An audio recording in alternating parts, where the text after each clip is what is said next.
പാകിസ്ഥാനിലെ ക്വറ്റയിൽ സ്ഫോടനത്തിൽ 10 പേർ മരിച്ചു. പാകിസ്ഥാൻ അർദ്ധസൈനിക വിഭാഗത്തിന്റെ ആസ്ഥാനത്തിന് പുറത്തുവച്ച് കാർ പൊട്ടിത്തെറിക്കുകയായിരുന്നു.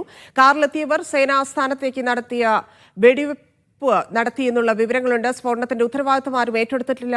സ്ഫോടനത്തിൽ 32 പേർക്ക് പരിക്കേറ്റതായി റിപ്പോർട്ടുകളുണ്ട്.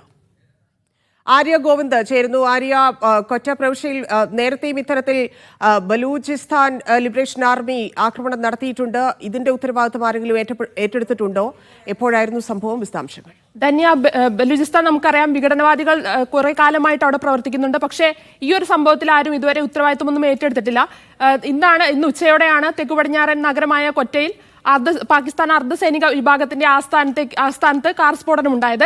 ഏകദേശം 10ഓളം ആളുകൾ മരിക്കുകയും 32ഓളം ആളുകൾക്ക് പരിക്കേൽക്കുകയും ചെയ്തു. ഇത് ബലൂചിസ്ഥാൻ പ്രവിശ്യയുടെ തലസ്ഥാനമാണ് കൊറ്റ. ഇപ്പോൾ നമുക്ക് ലഭ്യമായിട്ടുള്ള CCTV ദൃശ്യങ്ങൾ ആസ്ഥാനത്തേക്ക് ഒരു കാർ തിരിയുന്നതും കാർ പൊട്ടിത്തെറിക്കുന്നതും തുടർന്ന് ആസ്ഥാനത്ത് ശക്തമായ വെടിവെപ്പ് ഉണ്ടാവുകയും ചെയ്തതായിട്ട് നമുക്ക് കാണാം. സംഭവത്തിൽ അന്വേഷണം നടന്നുകൊണ്ടിരിക്കുകയാണ്. ഇതുവരെ ആരും ഉത്തരവാദിത്വം ഏറ്റെടുത്ത് രംഗത്ത് വന്നിട്ടില്ല. തന്നെയാണ്. ശരി ആര്യ.